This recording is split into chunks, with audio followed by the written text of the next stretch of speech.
समझते हैं कि ये आखिर होता क्या है। यहाँ पे मैंने हिंदी और इंग्लिश दोनों में लिखा है ताकि आप जो दोनों मीडियम वाले हैं आप इसे देखकर अच्छी तरह समझ सकते हैं। तो देखिए, when a liquid evaporates in a closed container, molecules with relatively higher kinetic energy escape the liquid surface into vapor phase। मतलब कि अगर आप इसे सीधी सादी लैंग्वेज में समझें तो जैसे कोई क्लोज्ड कंटेनर मतलब कि वो ऊपर और नीचे से बंद है। तो क्या होता है कि जब उसमें कोई भी लिक्विड हम रखते हैं, जैसे अब हम यहाँ पे क्या समझते हैं कि हम यहाँ पे वाटर रख रहे हैं, तो जैसे जब हम उसे हीट करेंगे तो क्या होगा कि उसमें से जो वाटर मॉलिक्यूल्स हैं वो क्या करेंगे, वेपर्स के फॉर्म में वहाँ से ऊपर उठेंगे, ठीक है, जिनकी भी काइनेटिक एनर्जी जो है वो ज़्यादा है, तो वो इस तरह से एस्केप होंगे। तो अब उसके बाद क्या होगा कि अब कंटेनर तो जो है वो क्लोज है, तो कुछ जो लिक्विड मॉलिक्यूल्स है वो वापस से लिक्विड सरफेस से टकरा के क्या होंगे, वापस से वो लिक्विड फॉर्म में कन्वर्ट हो जाएंगे, ठीक है। तो जब ये दोनों प्रोसेस लगातार चलती रहती है तो क्या होगा, it gives rise to constant vapour pressure. ये इससे क्या होगा कि एक कॉन्स्टेंट वेपर प्रेशर जो है वो अराइज होगा। अब उसके बाद देखिए कि it gives rise to in which the number of molecules leaving the liquid equals to number of molecules returning to the liquid. मतलब ऐसे में क्या होता है कि जितने नंबर ऑफ मॉलिक्यूल्स वेपर्स के फॉर्म में जा रहे हैं उतने ही नंबर ऑफ वेपर्स जो है वाटर मॉलिक्यूल्स है वो वापस लिक्विड फॉर्म में कन्वर्ट हो जाते हैं। तो इस तरह से ये जो दोनों प्रोसेस है चलती रहती है। तो जब ये दोनों जो जितने नंबर ऑफ मॉलिक्यूल्स जा रहे हैं और जितने नंबर ऑफ मॉलिक्यूल्स वापस से लिक्विड फॉर्म में कन्वर्ट हो रहे हैं, तो जब ये दोनों बराबर हो जाते हैं तब हम कह सकते हैं कि ये जो हमारा सिस्टम है वो क्या हो जा रहा है कि ये इक्विलिब्रियम में आ गया। मतलब तो इस तरह से ये जो इक्विलिब्रियम स्टेट है वो होता है। तो अब आपको आई होप समझ आ गया होगा कि जैसे ये कोई बंद कंटेनर है, ये पूरी तरह से बंद है। अब यहाँ पे क्या हो रहा है कि हम यहाँ पे मान लीजिए ये इतना है पूरा, ये लिक्विड है, ठीक है, लिक्विड है यहाँ पे, और जब हम इसे हीट करते हैं तो इसमें से क्या हो रहा है कि ये वेपर्स के फॉर्म में ये ऊपर जा रहा है। लेकिन अब यहाँ पे ये बंद है तो क्या होगा कि कुछ वाटर मॉलिक्यूल्स जो है वो वापस से लिक्विड सरफेस से टकराकर वापस से लिक्विड फॉर्म में आ जाएंगे।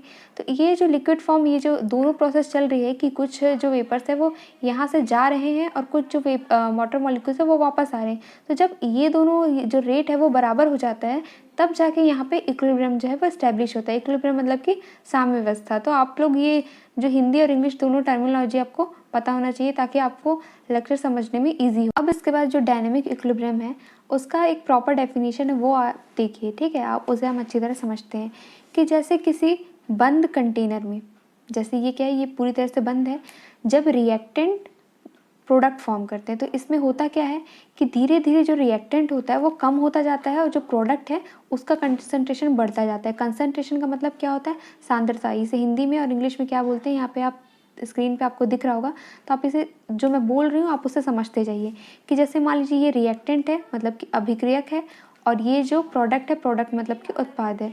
तो इसमें क्या होता है कि जब ये रिएक्शन होती है तो धीरे धीरे इसका कंसंट्रेशन मतलब कि सांद्रता जो है वो डिक्रीज होगी और इसका धीरे धीरे क्या होगा, इंक्रीज होगा। तो जब एक टाइम ऐसा आता है कि दोनों का जो ये रेट ऑफ रिएक्शन होता है, फॉरवर्ड और बैकवर्ड, मतलब क्या होता है कि ये रिएक्टेंट से ये प्रोडक्ट फॉर्म हो रहा है, इसे फॉरवर्ड रिएक्शन बोलते हैं, और प्रोडक्ट से जो है रिएक्टेंट वापस चेंज हो रहा है तो इसे बैकवर्ड रिएक्शन कहते हैं। तो जब ये दोनों रेट जो है आपस में बराबर हो जाती है तब हम कह सकते हैं कि यहाँ पे एक डायनेमिक इक्विलिब्रियम यानी कि गतिक साम्यावस्था जो है वो हो गई है, वो स्टैब्लिश हो गई है, ठीक है। अब इसके बाद नेक्स्ट देखिए, ये देखिए ये क्या है, एक एग्जाम्पल है, ये ग्राफ है, आपको अच्छी तरह समझना है। ये क्या है, रेट ऑफ रिएक्शन मतलब कि अभिक्रिया दर, और ये क्या है, समय। समय के साथ दोनों आपको देखना है कि कैसे किस तरह से ये चल रहा है। तो देखिए ये है फॉरवर्ड रिएक्शन और ये जो है ये बैकवर्ड रिएक्शन, रिवर्स मतलब कि बैकवर्ड डायरेक्शन। यहाँ पे क्या हो रहा है, H2 और I2 से HI फॉर्म हो रहा है, और यहाँ पे क्या हो रहा है कि ये H2I2 जो HI है वो H2I2 में वापस से डिकम्पोज हो रहा है, ठीक है। इस तरह से ये पूरा चल रहा है। तो अब ये जब इक्विलिब्रियम कब होगा कि जब ये दोनों का जो रिएक्शन रेट है, दोनों का रिएक्शन रेट जबकि बराबर हो जाएगा, ठीक है। इस तरह से ये पूरा होगा। तो आई होप आपको इक्विलिब्रियम का मतलब समझ आ गया होगा कि इक्विलिब्रियम आखिरकार होता क्या है। अब इसके बाद नेक्स्ट केमिकल इक्विलिब्रियम, ठीक है, इसे कहते हैं रासायनिक साम्य। ये आपके सिलेबस में मेंशन नहीं है, आपको सिर्फ डायनेमिक इक्विलिब्रियम बोला गया है, बट आपको ये इसलिए पता होना चाहिए कि आप इक्विलिब्रियम जो होता है वो हमारे डे टू डे लाइफ में भी काफ़ी इंपॉर्टेंट रोल है। इसका कई सारे बायोलॉजिकल एंड इन्वायरमेंटल प्रोसेस में इसका रोल है, मतलब कि जैविक पर्यावरणीय प्रक्रियाओं में। अब इसका एक रियल लाइफ एग्जाम्पल लेते हैं कि हमारे फेफड़ों से मांसपेशियों तक ऑक्सीजन के परिवहन में ऑक्सीजन एवं हीमोग्लोबिन के बीच के मध्य साम्य, मतलब कि जो ऑक्सीजन होता है जब हम इनहेल करते हैं, सांस लेते हैं, तो ऑक्सीजन हमारे बॉडी में जाता है। तो ये ऑक्सीजन और हीमोग्लोबिन के बीच जब एक केमिकल इक्विलिब्रियम इस्टेब्लिश होता है तो इसके द्वारा ही मतलब ये हमारे बॉडी में पूरा सर्कुलेट करता है। तो ये वहाँ पे भी ये इक्विलिब्रियम का रोल है। अब इसके बाद नेक्स्ट देखते हैं। नेक्स्ट यहाँ पे देखिए law of chemical equilibrium and equilibrium constant, यानी कि रासायनिक साम्य व्यवस्था का नियम तथा साम्य व्यवस्था स्थिरांक। ठीक है, ये यहाँ पे जो लॉ है ये इससे काफ़ी क्वेश्चन पूछे गए हैं। इससे जनरली न्यूमेरिकल क्वेश्चंस पूछे जाते हैं। अभी तक हमने जो 16 एंड 17 का पेपर सॉल्व किया, यहाँ से लगभग क्वेश्चंस आए हुए हैं और इससे न्यूमेरिकल क्वेश्चंस ही आते हैं। तो अब देखिए कि यहाँ पे अगर आप इसे सीधे साधे लैंग्वेज में लिखें, यहाँ पे मैंने डेफिनेशन तो आपको लिख दिया है, लेकिन अगर आप इसे सीधे साधे लैंग्वेज में समझे तो क्या होता है कि जैसे फॉर एग्जांपल आपको ये कोई रिएक्शन दी हुई है, ठीक है, कैपिटल ए जो लिखा हुआ है वो रिएक्टेंट है और जो यहाँ पे स्मॉल लेटर्स में लिखा हुआ है वो सारे यहाँ पे नंबर्स हैं। जैसे आप जैसे कोई भी रिएक्शन पढ़ते हैं तो वो क्या होता है, बैलेंस्ड रिएक्शन होती है। बैलेंस्ड रिएक्शन कैसे होती है, क्योंकि इनके सामने हम कुछ नंबर्स लिखते हैं, उसके बाद ये बैलेंस होती है। आई होप आप लोग को बैलेंस्ड इक्वेशन का मतलब पता होगा कि जैसे फॉर एग्जांपल यहाँ पे 2 हाइड्रोजन है तो यहाँ पे भी 2 हाइड्रोजन होना ज़रूरी है लेफ्ट हैंड साइड में, और अगर यहाँ पे जैसे 2 आयोडीन है तो यहाँ पे भी 2 आयोडीन होना ज़रूरी, मतलब कि दोनों साइड जो नंबर ऑफ मॉलिक्यूल्स है वो दोनों बराबर होने चाहिए। अब इसके बाद हम देखते हैं कि अगर आपको ये कोई भी जनरल इक्वेशन दी हुई है तो इससे आप केसी कैसे फाइंड आउट करेंगे, क्योंकि हम ये जो केसी फाइंड आउट करने का रूल है इसे ही हम ये केमिकल इक्विलिब्रियम का लॉ जो है वो कहा गया है। अब देखिए जैसे आपको कोई भी जनरल इक्वेशन है ये, और ये हम एग्जांपल ले रहे हैं, तो जैसे अब क्या करेंगे, जो आपके प्रोडक्ट साइड में ये 2HI दिया हुआ है तो आप क्या करेंगे, इसे ऊपर में लिखेंगे। ठीक है, HI को आप ऊपर में लिखेंगे, और जो आपके लेफ्ट हैंड साइड में दिया जो रिएक्टेंट है, ठीक है, अभिक्रियक है, तो इसे क्या करेंगे आप नीचे लिखेंगे। जैसे H2 को और I2 को आप यहाँ पे नीचे लिखेंगे। अब इन दोनों को आपने नीचे इस तरह से लिख दिया। अब आपको नेक्स्ट क्या करना है, इनके सामने जो स्टोइकियोमेट्रिक कोफिशिएंट दिए, ठीक है, आप हिंदी में टर्मिनोलॉजी देख लीजिएगा, स्टोइकियोमेट्रिक कोफिशिएंट क्या होता है, ये जो आपके सामने लिखा रहेगा, जैसे HI के सामने यहाँ पे 2 लिखा हुआ है तो आप इसको सीधा इसके पावर में लगा दीजिए। अब उसके बाद जैसे I2 और H2 के सामने कुछ नहीं लिखा हुआ है, इसका मतलब 1 होता है, यानी इसका पावर क्या हो जाएगा, 1 हो जाएगा। तो इस तरह से आप केसी निकालने के लिए आप ये लिख सकते हैं। ये पूरा आपका केसी निकालने के लिए आपको इस तरह से करना होगा। फिर जब हम न्यूमेरिकल सॉल्व करेंगे तो देखेंगे कि न्यूमेरिकल इसमें का कैसे सॉल्व होता है। Equilibrium constant for the reverse reaction is inverse of equilibrium constant. अब इसे अच्छी तरह समझिए, जो साम्य व्यवस्था स्थिरांक होता है, जैसे यहाँ पे ये रिएक्शन दी हुई है, अगर इसके बाद आपको ऐसे कर देगा कि HI और यहाँ पे आपको इक्वल्स टू में दे देगा H2I2, ठीक है, इस तरह से आपको रिएक्शन दे दिया, ये रिवर्स फॉर्म में दे दिया, तो आपको कुछ नहीं करना है, आपको क्या कर देना है, इसका जो निकलेगा उसका जस्ट 1/KC आप उसे क्या कर देंगे, रेसिप्रोकल कर देंगे। क्योंकि इसके पीछे जो कॉन्सेप्ट है वो क्या होता है कि ये जो है आपको जो भी दिया है राइट हैंड साइड में, जैसे अगर आपको HI is equals to I2 and H2 दिया हुआ है तो आपको क्या करना है, राइट हैंड साइड वाले को ऊपर लिखना है और इससे नीचे लिखना है, तो ये एक तरह से रेसिप्रोकल ही हो जाता है। तो आपको ये पॉइंट याद रखना है कि इस तरह से भी आपसे क्वेश्चन जो है वो पूछा जा सकता है कि आप क्या करेंगे, जो भी आपको लेफ्ट हैंड साइड में दिया है उसे आपको ऊपर लिखना है और उसके सामने जो कोफिशिएंट लगा है उसे आपको उसके पावर में डालना है और रिएक्टेंट को नीचे लिखना है। ठीक है, तो इस तरह से ये जो होता है क्वेश्चन बनता है। अभी हम क्वेश्चन सॉल्व करेंगे तो आपको ये इजीली समझ आ जाएगा। तो यही जो अभी हमने पढ़ा यही इसका पूरा ये लॉ है। अब इसके बाद नेक्स्ट देखते हैं। नेक्स्ट हम इससे रिलेटेड एक क्वेश्चन सॉल्व करते हैं। इस टाइप के क्वेश्चन आपके प्रीवियस ईयर में भी आए हुए हैं। तो देखिए ये क्वेश्चन, देखिए कि क्वेश्चन में आपको क्या क्या गिवन है और क्वेश्चन को आपको किस तरह से प्रोसीड करना है। क्वेश्चन देखिए, the following concentration were obtain for the formation of NH3 from N2 and H2। यहाँ पे आपको कॉन्सेंट्रेशन दिया है, मतलब कि सांद्रता दी हुई है कि NH3 की और N2 और H2 की। यहाँ पे आपको वर्डिंग्स पे ध्यान देना है, फिर इसको देख के आपको ये रिएक्शन लिखनी है। ठीक है, यहाँ पे आपको रिएक्शन नहीं दी है तो रिएक्शन आपको खुद से लिखनी पड़ेगी। अब इसमें आपको बता दिया गया है कि NH3 जो है वो फॉर्म हो रहा है N2 और H2 से, तो आप इस तरह से रिएक्शन लिखेंगे। बैलेंस्ड रिएक्शन बैलेंस करने आपको आई होप आता होगा, और जिनको नहीं आता उन अभी मैंने जस्ट बताया कि बैलेंस्ड इक्वेशन क्या होता है। तो आपको क्या करना है, जितने भी एलिमेंट्स हैं उनको बैलेंस कर लेना है। जैसे जितने नाइट्रोजन इधर रहेंगे उतने nitrogen left hand side right hand side दोनों बराबर होनी चाहिए। तो इस तरह से आप जब रिएक्शन लिख लेंगे, उसके बाद मैंने बताया केसी कैसे लिखा जाता है कि NH3 आप लिखेंगे और नीचे जो रिएक्टेंट है मतलब कि अभिक्रियक है उनको आप नीचे लिखेंगे N2 और यहाँ पे H2।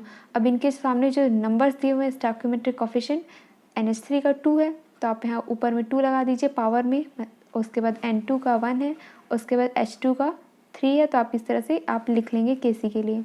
अब क्या करना है आपको, डायरेक्ट सिर्फ वैल्यूज सब्स्टिट्यूट करनी, पुट करनी है। NH3 का यहाँ पे आप देखिए क्वेश्चन में कितनी दी हुई है, 1.2 इंटू 10⁻², ठीक है, आप इसे लिख देंगे।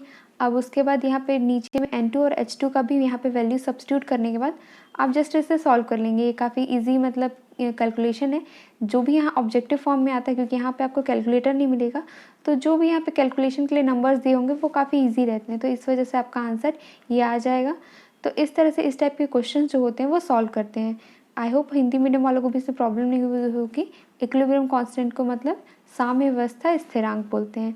तो इस तरह से यहाँ पे कैपिटल M जो लिखा है वो मतलब कि वो मोलर है। मोलर मतलब क्या होता है, मोल्स पर लीटर। अगर आपको बेसिक केमिस्ट्री थोड़ी बहुत आती होगी तो M क्या है, एक तरह से यूनिट है। जैसे हम किसी चीज़ को नहीं बोलते हैं कि ये 1 kg 2 kg है, तो आप बस इतना समझ लीजिए कि ये कॉन्सेंट्रेशन का यूनिट है, मोल पर लीटर, ठीक है। अब इसके बाद नेक्स्ट देखते हैं।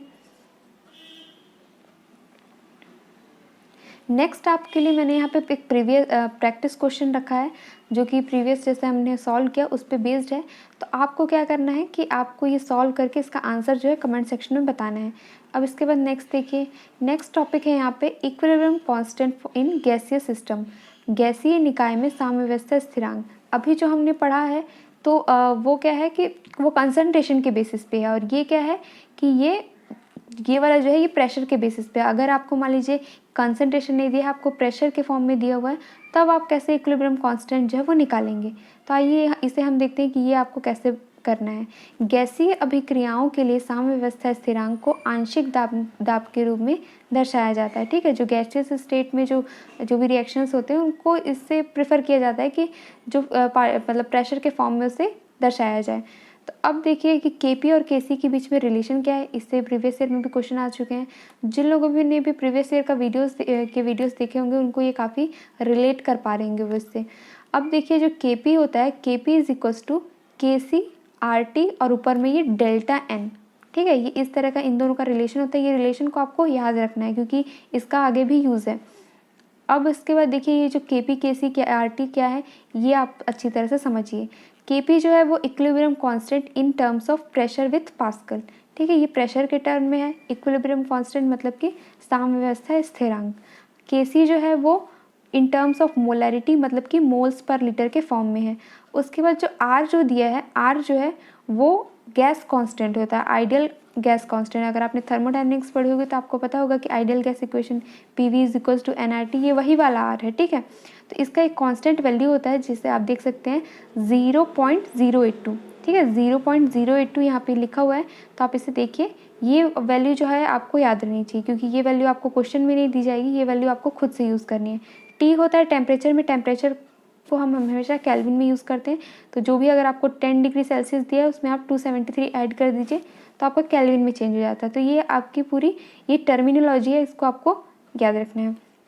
अब यहाँ पे जो मेन यहाँ पे थीम है, आपको डेल्टा N क्या होता है, ये कैसे निकाला जाता है, इसे मैं आपको अच्छी तरह से बताती हूँ, ठीक है। जैसे आप ये एग्जाम्पल लीजिए, यहाँ पे अगर आपको डेल्टा N निकालना है तो आप क्या करेंगे, जो आपके राइट हैंड साइड मतलब कि जो आपके प्रोडक्ट दिए हुए हैं उनके आप कोफिशिएंट को ऐड करिए और जो रिएक्टेंट साइड में दिए हैं उनको माइनस करिए। जैसे यहाँ पे आप देखिए क्लोरीन के आगे 1 है, इसके आगे 2 है, तो आप क्या कर दिए, ये 3 लिख दिए। अब आप देखेंगे रिएक्टेंट का मतलब अभिक्रियक का क्या दिया है, 2 दिया है NaOCl का, तो आप यहाँ पे क्या करेंगे -2, तो आपका डेल्टा N यहाँ पे कितना आ गया, ये 1 आ गया। तो इस तरह से डेल्टा N जो है वो निकाला जाता है। आई होप आप लोग को समझ आ गया होगा। अब इसके बाद देखिए इससे एक रिलेटेड आपने एक न्यूमेरिकल हम सॉल्व करते हैं तो उससे आपको ये और क्लियर हो जाएगा। जैसे कि आपको एक रिएक्शन दी हुई है, ठीक है, रिएक्शन दी हुई है तो अच्छी बात है, नहीं दी हुई है तो आपको उसको खुद से लिखना है।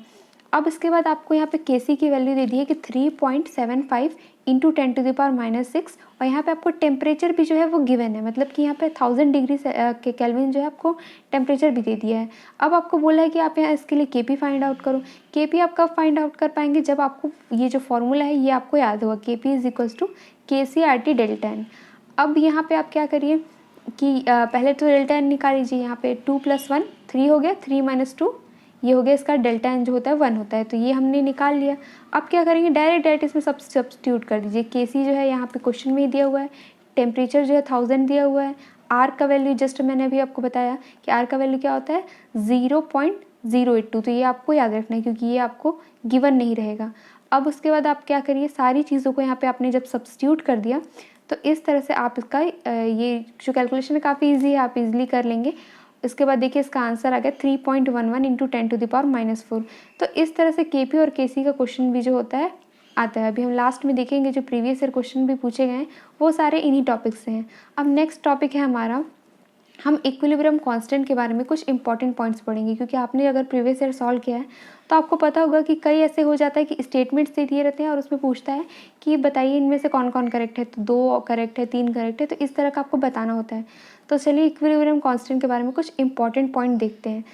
Expression for equilibrium constant is applicable when concentration of the reactant and product have attained constant value at equilibrium state।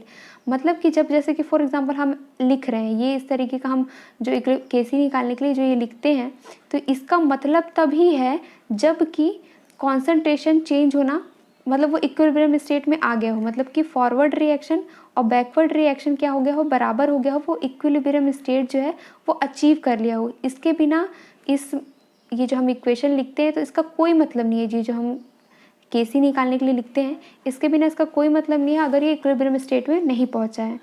अब उसके बाद देखिए the value of equilibrium constant is independent of initial concentration. ये भी कई बार पूछा जाता है कि इनिशियल कंसंट्रेशन पे डिपेंड करता है कि नहीं करता है। वो भले शुरुआत में 5 m हो, मतलब 5 मोल पर लीटर हो, 10 ml हो, मतलब कि 10 मोल पर लीटर हो, इससे कोई मतलब नहीं है। जो केसी होता है वो इस पर डिपेंड नहीं करता। अब इसके बाद देखिए equilibrium constant temperature dependent having one unique value. मतलब ऐसा है कि जो ये टेम्परेचर पे डिपेंड करता है कि अगर टेम्परेचर आपने बदला, अगर उसका ताप आपने बदला तो क्या हो जाएगा, केसी भी चेंज हो जाएगा।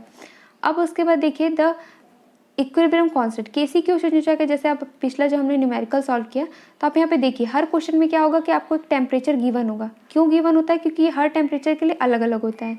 तो अब यहाँ पे देखिए next last point the equilibrium constant for reverse. इसको हम ऑलरेडी पढ़ चुके हैं कि अगर इक्विलिब्रियम कांस्टेंट को हमने रिवर्स कर दिया, जैसे जो रिएक्शन है उसमें क्या है इस तरह का साइन है, मतलब ये रिवर्सिबल है, तो अगर हमने इंटरचेंज कर दिया तो क्या हो जाएगा, ये उसका रेसिप्रोकल हो जाएगा। ये हम ऑलरेडी डिस्कस कर चुके हैं।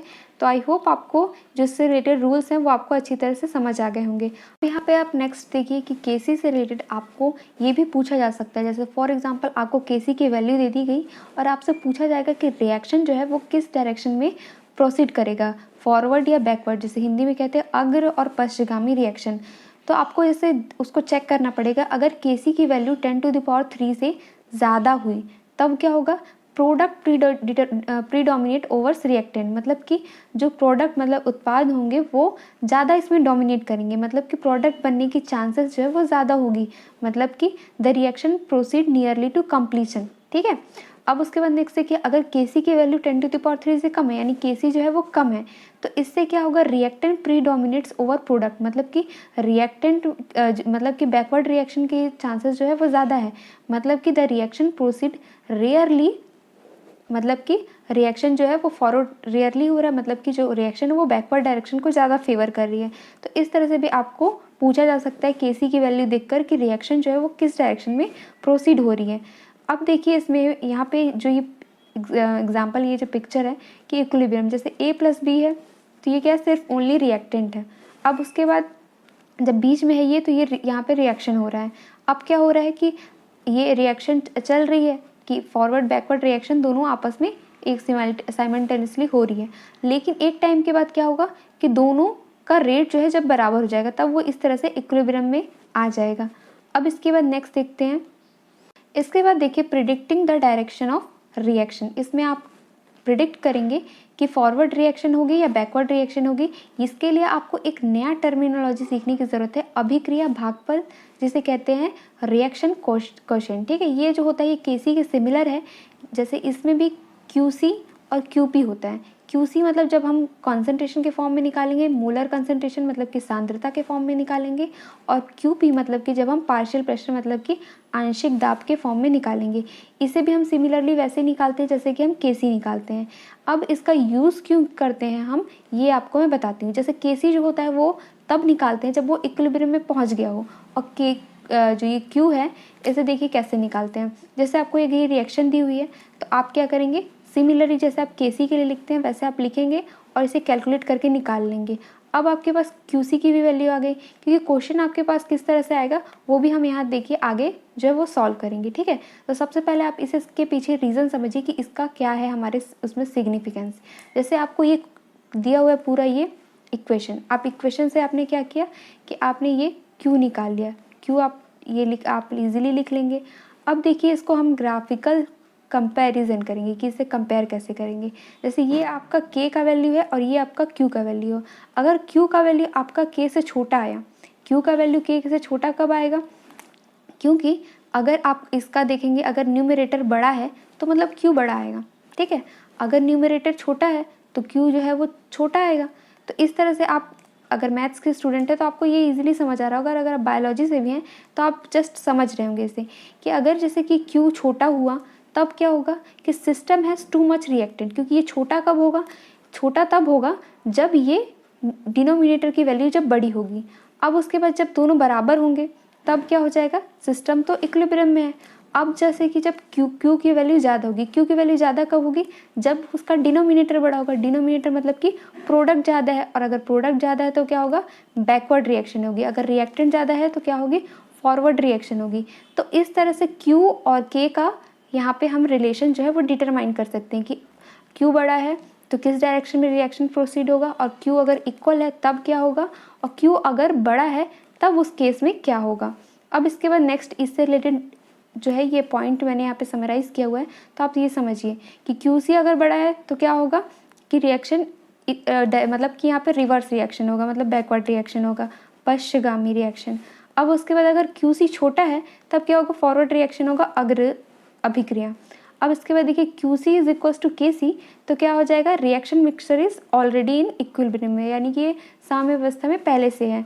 अब उसके बाद देखिए the reaction quotient Q C is useful in predicting, ये क्या करते हैं, हम इसे प्रिडिक्ट करते हैं कि रिएक्शन किस डायरेक्शन में होगी। अब इसके बाद नेक्स्ट देखिए इससे रिलेटेड जो न्यूमेरिकल है, इस टाइप के क्वेश्चन आपको पूछे जा सकते हैं कि जैसे आपको दी हुई है ये रिएक्शन दिया हुआ है, इसकी के सी की वैल्यू आपको दी हुई है। अब आपके को एक गिवन टाइम में दिया हुआ है कि कंपोजिशन ए बी सी का ये तीनों मतलब कि बराबर ही है, 3 × 10⁻⁻⁴। अब पूछा गया है आपसे कि किस डायरेक्शन में रिएक्शन जो है प्रोसीड करेगा। तो आप इसके लिए आप सिंपली क्या करेंगे, आपको ये रिएक्शन पता है तो आप क्यू सी लिख देंगे। अब जब आपने क्यू सी लिख दिया तो आप इसका वैल्यू निकाल लेंगे। इसका वैल्यू क्यू का वैल्यू आ गया 1। अब आपको 1 और ये जो के सी की वैल्यू इसको कंपेयर करना है। तब आप जब देखेंगे तो आपको पता चल जाएगा कि क्यू इज़ ग्रेटर देन के। अब Q is greater than K है तो इस डायरेक्शन में क्या हो जाएगा, reaction will proceed in reverse direction, मतलब यहाँ पे बैकवर्ड डायरेक्शन में मतलब रिएक्शन होगा। बैकवर्ड को हिंदी में कहते हैं पश्चगामी रिएक्शन। तो आई होप इस तरह के क्वेश्चन अगर आपको पूछे जाते हैं तो आप इसे सॉल्व कर लेंगे। अब इसके बाद नेक्स्ट देखिए लास्ट टॉपिक। अब इसके बाद देखते हैं ली चैटरलियर प्रिंसिपल। ये भी काफ़ी इंपॉर्टेंट टॉपिक है इस चैप्टर का। तो अब देखिए इसकी मदद से परिस्थितियों के परिवर्तन से साम्य व्यवस्था पर पड़ने वाले प्रभाव के बारे में गुणात्मक निष्कर्ष हम प्राप्त कर सकते हैं। मतलब इसका जो यूज़ है, आपको ये पूछा जाता है पूछा जा सकता है what is the significance, what is the use of Le Chatelier principle. तो आप इसमें सेलेक्ट कर सकते हैं किसको हम क्या कर सकते हैं, इससे हम जो परिस्थितियों के परिवर्तन से साम्य व्यवस्था पर पड़ने वाले प्रभाव के बारे में निष्कर्ष निकाल सकते हैं। ये इसका यूज़ है। जैसे कोई भी सिस्टम है, जैसे कोई भी निकाय है, हिंदी में इसे कहते हैं, हम यहाँ पे मान लीजिए फॉर एग्जांपल ओपन सिस्टम ले लेते हैं, ठीक है। ओपन सिस्टम क्लोज सिस्टम आपने पढ़ा होगा। तो इसमें क्या होता है कि इसमें कोई भी रिएक्शन है, इक्विलिब्रियम है, वो क्या करता है, कुछ फैक्टर्स पे डिपेंड करता है। जैसे कि यहाँ पे देखिए सांद्रण हो गया, दाब हो गया, ताप हो गया, मतलब टेम्परेचर, प्रेशर एंड कंसंट्रेशन, ये इन तीनों पे डिपेंड करता है कि रिएक्शन जो है वो किस डायरेक्शन में होगी, प्रोडक्ट बनेगा या फिर उससे क्या होगा, वापस से रिएक्टेंट में चेंज होगा। तो ये इस तरह का यहाँ पे चलता है। तो ये जो प्रिंसिपल है वो आपको ये बोलता है कि अगर हमने किसी भी एक फैक्टर को हमने चेंज किया तो रिएक्शन उस डायरेक्शन में प्रोसीड होगी जिसकी वजह से क्या हो कि जो भी हमने चेंज किया है वो उसे बैलेंस कर सके, उसे काउंटरैक्ट कर सके।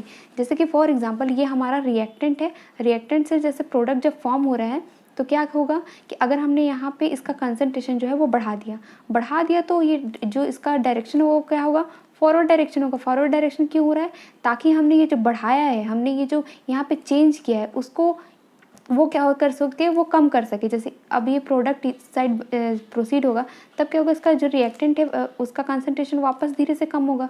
तो ये जो ली चैटरले प्रिंसिपल है, इसका मेन काम ही यही है कि रिएक्शन उस डायरेक्शन में प्रोसीड होगी जिससे कि ये जो हमने चेंज किया है, परिस्थिति जो है, कंडीशन जो है वो चेंज किया है, वो काउंटरैक्ट हो, जिससे निकाय पर लगाए हुए प्रभाव कम अथवा समाप्त हो। तो इससे क्या हुआ कि जैसे हमने यहाँ पे इसका रिएक्टेंट का अगर कंसंट्रेशन बढ़ाया तो ये इस डायरेक्शन में मूव करेगा, मतलब कि ये इस प्रोडक्ट के मतलब प्रोडक्ट बनेगा ज़्यादा से ज़्यादा, ताकि इस पे जो हमने प्रभाव लगाया है, इस पे हमने जो मतलब इसका कंसंट्रेशन बढ़ाया है वो थोड़ा डिक्रीज हो। ठीक है, तो इस वजह से ये होता है ली चैटरले प्रिंसिपल। आई होप आप लोग को समझ आया होगा। यहाँ पर मैंने कुछ प्रीवियस ईयर के क्वेश्चंस लगाए हैं।